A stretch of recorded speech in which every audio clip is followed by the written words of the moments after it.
اعوذ باللہ السمیع العلیم من الشیطان الرجیم من حمزہ ونفخہ ونفسہ بسم اللہ الرحمن الرحیم ربی یسر ولا تعسر وتمم بالخیر ربی زدنی علما یا ایہا الذین آمنوا ان تطیعوا فریقا من الذین اوتوا الکتاب یردوکم بعد ایمانکم کافرین وَكَيْفَ تَكْفُرُونَ وَأَنْتُمْ تُتْلَى عَلَيْكُمْ آيَاتُ اللَّهِ وَفِيكُمْ رَسُولُهُ وَمَنْ يَعْتَصِمْ بِاللَّهِ فَقَدْ هُدِيَ إِلَى صِرَاطٍ مستقیم۔ آیت نمبر 100 اور 101 ہے، سورہ آل عمران، چوتھا پارہ ہے۔ ترجمہ پیر محمد کا ہے، اے ایمان والو اگر تم کہا مانو گے ایک گروہ کا، کس کا؟ ایک گروہ کا، کس میں سے؟ اہل کتاب سے، تو نتیجہ یہ ہوگا کہ لوٹا کر چھوڑیں گے، یعنی پلٹ دیں گے۔ یردوکم، تم کو کیا کریں گے؟ تم کو لوٹا دیں گے، تم کو واپس کر دیں گے تمہارے ایمان قبول کرنے کے بعد، یعنی تمہیں کافر بنا دیں گے۔ ہاں، اللہ تعالیٰ نے پوری واضح کر دی بات، کافروں میں، یعنی تم کو کافروں میں لوٹا دیں گے، یعنی تمہیں پھر سے کافر بنا دیں گے اگر تم نے ان کی بات مانی، ان کی پیروی کی، ان کے طریقے پہ چلے یا ان سے کچھ پوچھا تو وہ تم کو غلط ہی بتائیں گے، تم کو کافر بنا کر ہی چھوڑیں گے۔ اس سے پہلے بھی ہم نے پڑھا تھا کہ وہ تم سے ہرگز راضی نہیں ہوں گے جب تک کہ تم یعنی ان کی ملت کو قبول نہیں کرو گے، وہ کسی صورت میں تم سے راضی ہونے والے نہیں ہیں۔ پھر فرمایا وَكَيْفَ تَكْفُرُونَ، اور یہ کیسے ہو سکتا ہے کہ تم کفر کرنے لگو؟ یہ کیسے، یعنی یہ بات بھی کیسے ممکن ہے؟ یہ بات تو وہی کر سکتا ہے جس کا ایمان ہی یعنی یقینی درجے کو نہ پہنچاؤ۔ اللہ تعالیٰ یعنی فرما رہا ہے کہ یہ کیسے، بطور تعجب یہ کیسے ہو سکتا ہے کہ ایمان لانے کے بعد تم پھر کافر ہو جاؤ، پھر تم کفر کرنے لگو۔ واو حالیہ ہے، حالانکہ تم وہ ہو کہ پڑھی جاتی ہیں تم پر اللہ کی آیتیں، یعنی قرآن مجید کی موجودگی میں اس پر ایمان لانے کے باوجود، قرآن مجید کی تلاوت کرنے کے باوجود، یہ تو اس وقت کی بات ہے کہ جب صحابہ رضی اللہ تعالیٰ عنہم پر اللہ کے رسول صلی اللہ علیہ وسلم اللہ کی آیات پڑھا کرتے تھے، لیکن بعد والوں کے لیے بھی تو قرآن تو موجود ہے، قرآن تو آپ دے گئے۔ آپ صلی اللہ علیہ وسلم نے فرمایا کہ سب نبیوں کا معجزہ ان کے ساتھ چلا گیا۔ اب دیکھیے اس میں بھی ایک کتنی بڑی آپ صلی اللہ علیہ وسلم نے ہمیں بشارت دی کہ نبیوں کے معجزات ان کے ساتھ چلے جاتے ہیں، لیکن آپ صلی اللہ علیہ وسلم کا معجزہ باقی ہے، فرمایا وہ قرآن ہے۔ ٹھیک ہے، تو فرمایا کہ پڑھی جاتی ہیں تم پر اللہ کی آیتیں، آیات اللہ کی آیات پڑھی جاتی ہیں، اور تم میں اللہ کا رسول بھی تشریف فرمائے، فیکم، تم میں، تمہارے درمیان، رسول ہو، اس کا رسول ہو، یعنی اللہ کا رسول تمہارے درمیان تشریف فرما ہے۔ صحابہ کرام رضی اللہ تعالیٰ عنہم سے کہا جا رہا ہے، اور مضبوطی سے پکڑتا ہے اللہ کے دامن کو۔ یہ جو کا ترجمہ رہ گیا نا، من کا ترجمہ ہے جو، اور جو کوئی بھی ہو جس نے یعنی سہارا لے لیا، بھروسہ کر لیا، تو وَمَنْ يَعْتَصِمْ بِاللَّهِ، پکڑتا ہے اللہ کے دامن کو، اللہ کی رسی کو، تو ضرور پہنچایا جاتا ہے اسے سیدھی کدھر؟ راہ تک۔ ٹھیک ہے، فرمایا اِلَى صِرَاطٍ مستقیم، صراط راستہ، مستقیم سیدھا۔ اللہ تعالیٰ اس کو، جو اللہ تعالیٰ کا سہارا لیتا ہے، جو اللہ پہ بھروسہ کرتا ہے، جو اللہ تعالیٰ کی رسی کو تھام لیتا ہے، اور اللہ کی رسی حدیث شریف میں قرآن مجید ہے۔ آپ کو ہم کنز الایمان ترجمہ بھی پڑھا دیتے ہیں۔ اے ایمان والو اگر تم کچھ کتابیوں کے کہے پر چلے تو وہ تمہارے ایمان کے بعد تمہیں کافر کر چھوڑیں گے، اور تم کیوں کر کفر کرو گے؟ تم پر تو اللہ کی آیتیں پڑھی جاتی ہیں اور تم میں اس کا رسول تشریف فرما ہے، اور جس نے اللہ کا سہارا لیا، کیا ترجمہ ہے؟ یہ ترجمہ ہے وَمَنْ يَعْتَصِمْ کا، اور جس نے اللہ کا سہارا لیا تو ضرور وہ سیدھی راہ دکھایا گیا۔ اب ان آیت مبارکہ کی موجودگی میں ان کے سامنے ذرا آپ غور تو کیجئے کہ سہارا کس کا لیا؟ اللہ کا۔ ترجمہ احمد رضا کا ہے، جس نے اللہ کا سہارا لیا، جس نے اللہ پہ بھروسہ کیا، جس نے اللہ کی رسی تھامی، جس نے قرآن کو سمجھا، تو اس کے لیے ہے نا کہ اس کو سیدھی راہ دکھائی گئی۔ یہاں ضرور کا ترجمہ ہدیہ الی صراط مستقیم۔ تو اب بتائیے کہ جو لوگ کہتے ہیں نا کہ قبروں کا سہارا لے رہے ہیں، جو اور کچھ کر رہے ہیں، اب ذرا وہ غور کریں اپنے عمل پر۔ اس سے پہلے ہم نے جو 2 آیات تلاوت کی تھی، اس میں کیا تھا؟ اس میں یہ تھا کہ اہل کتاب کو وعید سنائی گئی تھی جو لوگوں کو گمراہ کر رہے تھے۔ اب یہاں سے مسلمانوں کو نصیحت فرمائی جا رہی ہے. کیا کہا گیا؟ اللہ تعالیٰ نے فرمایا کہ اے ایمان والو، اگر تم کہا مانو گے ان لوگوں کا جو کتابی ہے نا، اگر تم نے کتابیوں کو کہا مانا، اہل کتاب کو کہا مانا، تو پھر معاملہ بہت آگے لے جائیں گے، یعنی تمہیں کافر بنا دیں گے. ٹھیک ہے، تو ان سے ہوشیار رہیں اور گمراہی میں نہ پڑ جائیں. ان لوگوں کا کام یہ ہے، وہ کرتے یہ ہیں کہ ایمان کے بعد پھر کافر بنا دیتے ہیں. ٹھیک ہے، ان کا شیوا یہی ہے اور ان کو اچھا بھی یہی لگتا ہے. وہ کافر بنا دینے میں ایک بات یہ بھی شامل ہے کہ ان کا کام آپس میں لڑانا ہے، اور یہ بھی ایک کفر ہے. ٹھیک ہے، یہ ہم آپ کو حدیث شریف بلکہ دکھا دیتے ہیں اور سنا بھی دیتے ہیں. بخاری شریف ہے کتاب المغازی، اور حدیث نمبر ہے 4403. دیکھ لیجئے آپ صلی اللہ علیہ وسلم نے کیا فرمایا.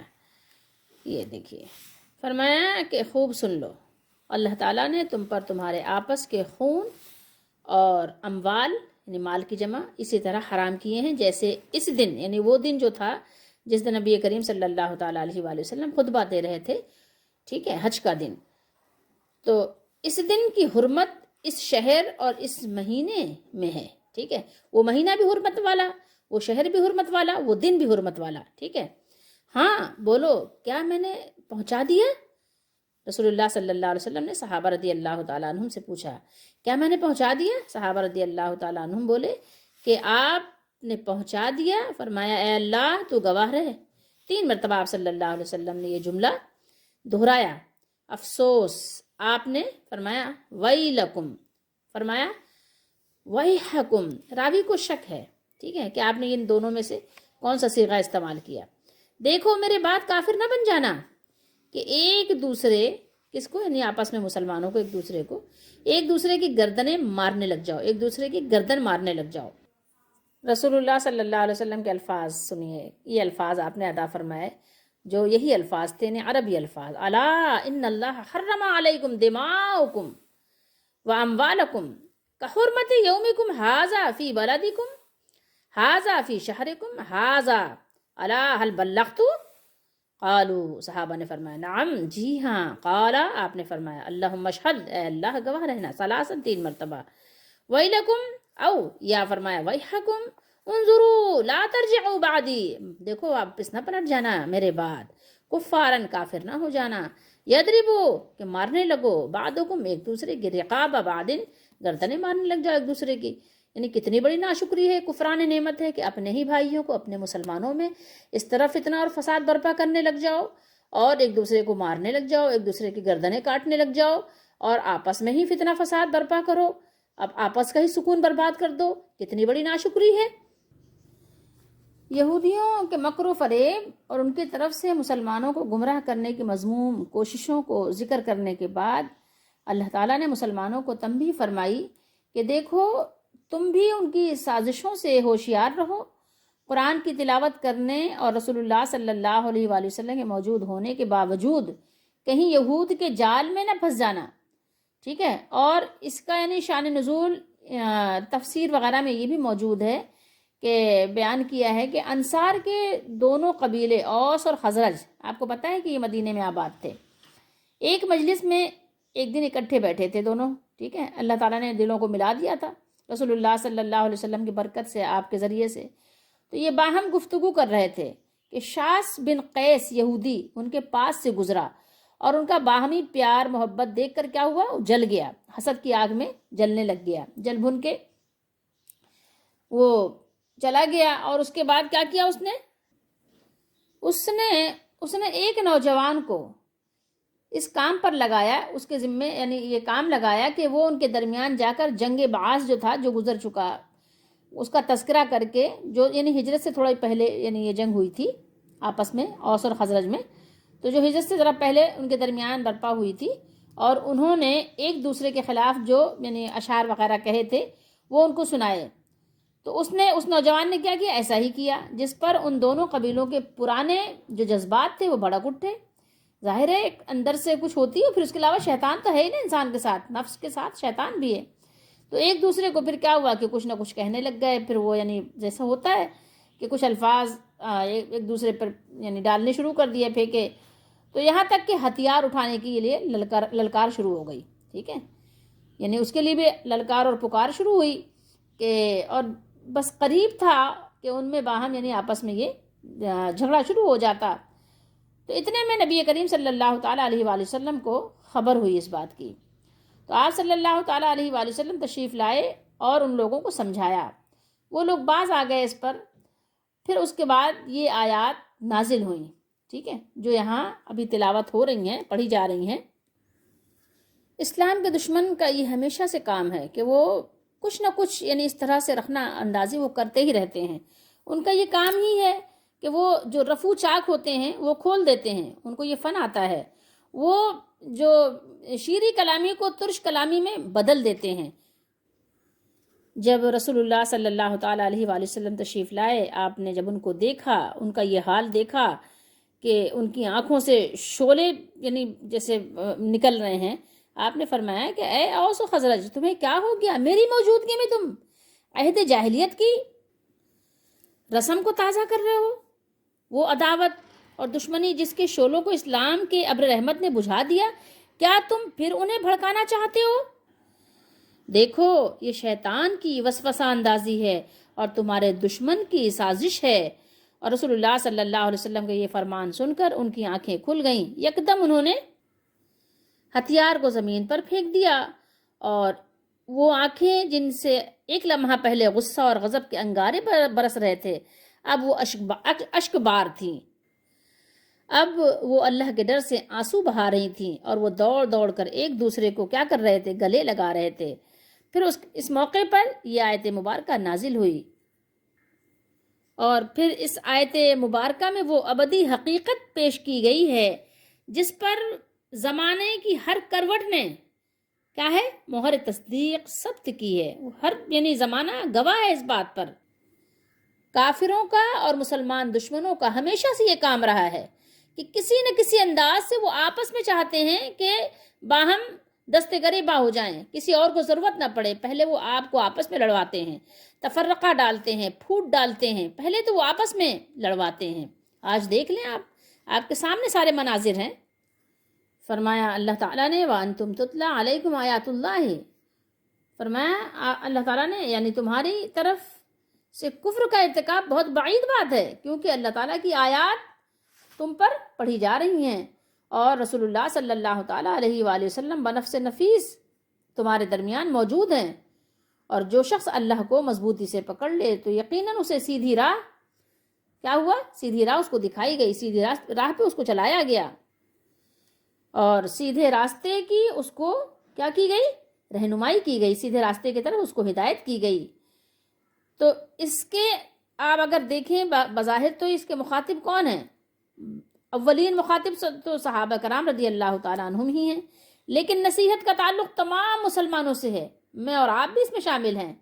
آج آپ دیکھ لیں، ہمارے درمیان رسول اللہ صلی اللہ تعالیٰ علیہ وآلہ وسلم بنفس نفیس موجود تو نہیں ہیں، مگر اللہ کی کتاب تو موجود ہے، اور اس کے علاوہ قرآن کریم کے علاوہ آپ صلی اللہ تعالیٰ علیہ وآلہ وسلم کی سنت بھی پوری کی پوری موجود ہے. یہ دین حق ہونے کی یہ بھی بہت بڑی دلیل ہے، ایک بہت بڑی علامت ہے کہ اللہ کے نبی صلی اللہ علیہ وسلم کی ہر سنت کتابوں میں بالکل من نون ویسے ہی موجود ہے. دیکھیں، کسی بھی یعنی شخصیت کی ایسی پوری زندگی کی پوری کیفیت موجود ہو، ایک بہت بڑی بات ہے، چھوٹی موٹی بات نہیں. ذرا آپ اس پہ کبھی غور کیجئے گا. تو اللہ تعالیٰ نے یہ ہم پر بڑا فضل کیا کہ اللہ کے نبی صلی اللہ علیہ وسلم اگر ہمارے درمیان نہیں بھی ہیں تو آپ صلی اللہ علیہ وسلم کی سنت موجود ہے، قرآن موجود ہے. ٹھیک ہے، اگر آج بھی ہم قرآن مجید کو اور سنت رسول صلی اللہ علیہ وسلم کو مضبوطی سے تھام لیں تو کوئی چیز ایسی نہیں ہے.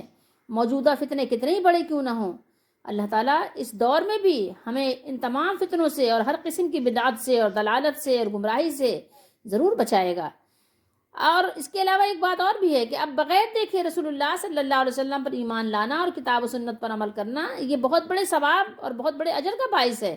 یہ کوئی معمولی بات نہیں ہے، یہ کوئی معمولی اور چھوٹی موٹی بات ہے. تو بہرحال یہ بات یہ ہے کہ آج بھی جو ہم میں سے قرآن و سنت پر عمل کرے گا، نہ صرف یہ کہ اس کو ثواب ہے، بلکہ اللہ تعالیٰ کی طرف سے اس کے لیے بے انتہا ثواب ہے.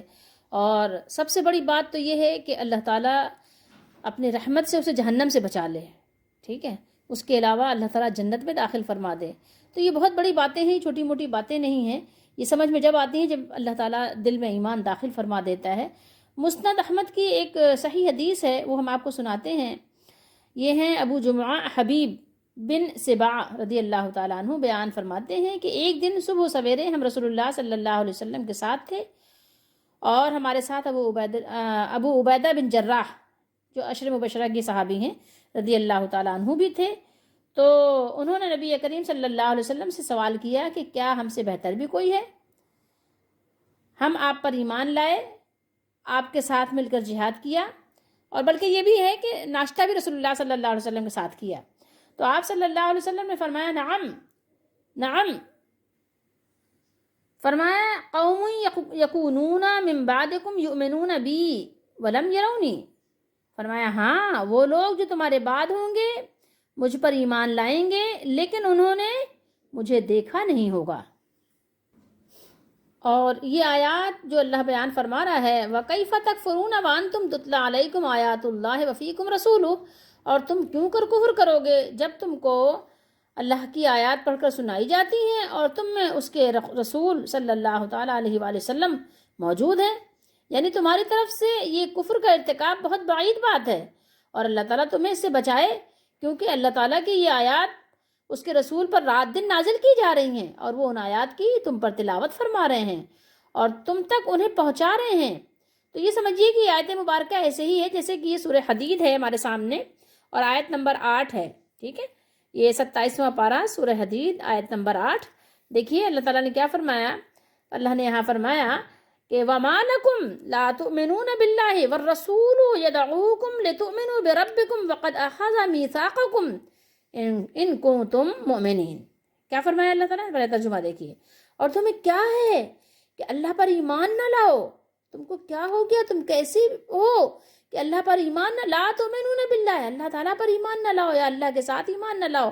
اگر با بمانا یعنی معا کریں تو اللہ تعالیٰ کے ساتھ یا اللہ تعالیٰ پر، اگر اس کا معنی علا کریں تو اللہ تعالیٰ پر ایمان، حالانکہ واو حالیہ، حالانکہ یہ رسول تمہیں بلا رہے ہیں، یدعوکم، تمہیں بلا رہے ہیں، تمہیں دعوت دے رہے ہیں دین کی، اپنے رب پر ایمان لاؤ، لتؤمنوا بربکم، جو تمہیں پال رہا ہے، اپنے رب کریم پر ایمان لاؤ، اور بے شک وہ تم سے پہلے ہی عہد لے چکا۔ تو یعنی یہاں کتنی اللہ تعالیٰ نے طریقے کے ساتھ ہمیں یہ بات سمجھا دی۔ اگر تمہیں یقین نہ ہو، ٹھیک ہے، اگر تمہیں یقین نہیں ہے، عہد تو تم سے لیا جا چکا ہے، اگرچہ تم یقین کرو یا مت کرو، ٹھیک ہے، اور تم کیسے لوگ ہو کہ اللہ پر ایمان نہیں لاتے، جبکہ رسول اللہ صلی اللہ علیہ وسلم تمہیں بلا رہے ہیں کہ تم اپنے مالک پر، اپنے رب پر ایمان لے آؤ، ایمان لاؤ، اور یقیناً وہ تم سے اس کا پختہ ہے، میثاق کہتے ہیں پختہ وعدہ کو، وہ لے چکا ہے اللہ تعالیٰ۔ اگر تم مومن ہو، اگر تم کو یقین ہو، ٹھیک ہے، اب یقین نہ ہو تو اور بات ہے، لیکن اگر تم کو یقین ہو تو تم یقین کرو کہ اللہ تعالیٰ کی بات سچی ہے۔ اللہ تعالیٰ بیان کر رہا ہے کہ تم یہ وعدہ کر چکے ہو اللہ سے، اور پھر آ کر کیوں مکر رہے ہو؟ تم کہتے ہو بھول گئے ہو، تو بہت ساری باتیں بھول گئے ہو، تو سب کو جھٹلا دو۔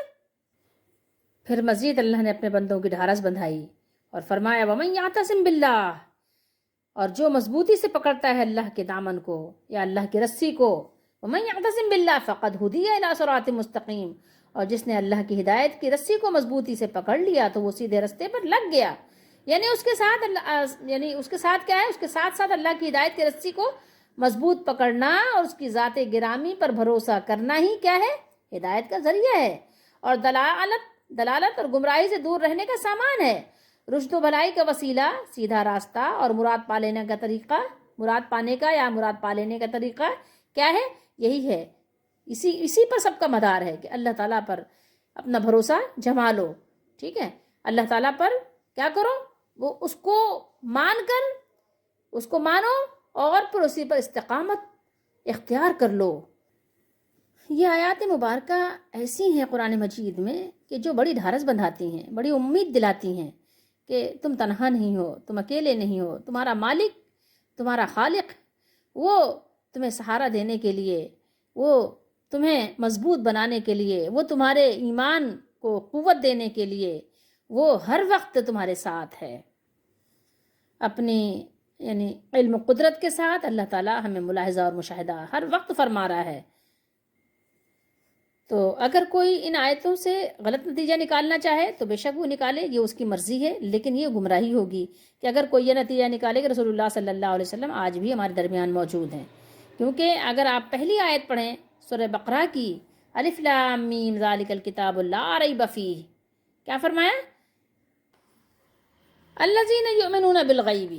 کیا فرمایا؟ دیکھیے، وہ جو ایمان لائے ہیں غیب پر. اگر رسول اللہ صلی اللہ علیہ وسلم موجود ہے تو پھر غیب کیا رہا؟ تو آپ تو موجود ہیں.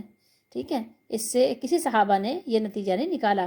جو آیات ابھی ہم نے سورہ آل عمران کی پڑھی ہیں کہ رسول اللہ صلی اللہ علیہ وآلہ وسلم ابھی بھی ہمارے درمیان موجود ہے. جب قرآن نازل ہو رہا تھا تو آپ صلی اللہ علیہ وسلم صحابہ رضی اللہ تعالیٰ عنہ کے درمیان موجود تھے. لیکن کوئی اگر از خود گمراہ ہونا چاہے، جیسا کہ لوگ لا الہ الا اللہ محمد رسول اللہ کا ترجمہ کر کے الٹی سیدھی باتیں کرتے ہیں کہ محمد صلی اللہ علیہ وآلہ وسلم اللہ کے رسول ہیں، تو وہ کہتے ہیں ترجمہ ہم ہیں کہتے ہیں تو وہ ہیں، نہ تھا کہتے ہیں اور نہ یہ کہ ہوں گے کہتے ہیں. تو پھر یہ کہ وہ ہیں تو ہیں، وہ اس طرح سے لوگ معنی نکالتے ہیں. تو کیا آپ کبھی یہ بات تسلیم کرتے ہیں کہ رسول اللہ صلی اللہ تعالیٰ علیہ وآلہ وسلم جس زمانے میں آپ موجود تھے، تو جب آپ مکے میں ہوتے تھے تو جب مدینے میں کلمہ پڑھنے والے کیا یہ سمجھتے تھے کہ مدینے میں بھی ہیں آپ صلی اللہ علیہ وسلم؟ یا جب آپ مدینے میں ہوتے تھے تو مکے میں جو مسلمان آباد تھے کیا وہ یہ تصور کر کے پڑھتے تھے کہ رسول اللہ صلی اللہ علیہ وسلم یہاں بھی ہیں، مدینے بھی ہیں اور مکے میں بھی ہیں اور طائف میں بھی ہیں؟ اور جب جزیرہ عرب جو ہے وہ سب یعنی اسلام کے قبیلوں میں بدل گیا تو کیا ہر جگہ کلمہ پڑھنے والے یہی تصور کرتے تھے کہ رسول اللہ صلی اللہ علیہ وسلم یہاں ہیں؟ تو اب ظاہر ہے اگر کوئی اپنے آپ گمراہی مول لینا چاہے تو اس کا علاج تو کسی کے پاس نہیں ہے. لیکن یہ ہے کہ جو آیات ہیں وہ صاف اور واضح ہیں، اس میں کوئی شک و شبے کی گنجائش ہی نہیں ہے. لیکن آج بھی ایسے لوگ موجود ہیں جیسے کہ یہود و نصارہ میں تھے، تو آج بھی ایسے لوگ ان کی پیروی کرنے والے، ان کے نقش قدم پر چلنے والے، ہاتھ بالش، ٹھیک ہے، ان پر بالکل یعنی فدا فقیر ہونے والے آج بھی لوگ موجود ہیں. اور وہی رخنہ اندازی جو وہ کرتے تھے وہ آج بھی لوگ کر رہے ہیں دین میں طرح طرح سے، مختلف انداز سے. تو جیسے اللہ تعالیٰ ان پر غضب نازل اللہ نے کیا اور ان پر غضبناک ہوا، ایسے یہ بھی اپنے آپ کو اللہ کے غضب سے دور نہ کریں. یہ جو قرآن و سنت میں اپنی طرف سے کچھ نہ کچھ وہ رخنہ اندازی کرنا چاہتے ہیں، خلل ڈالتے ہیں اور اپنی طرف سے اس کو معنی پہناتے ہیں. اللہ تعالیٰ ہم سب کو قرآن مجید کے اسی طور پر ایمان لانے کی توفیق دے جس طریقے سے اللہ تعالیٰ نے نازل فرمایا، جیسے کہ رسول اللہ صلی اللہ علیہ وآلہ وسلم نے اپنے صحابہ کو سمجھایا اور جیسے کہ صحابہ رضی اللہ تعالیٰ عنہم نے سمجھا اور ہمیں پہنچایا. اللہ تعالیٰ ہم سب کا حامی و ناصر ہو اور ہمیں قرآن و سنت کو بالکل من و عن ماننے کی توفیق دے.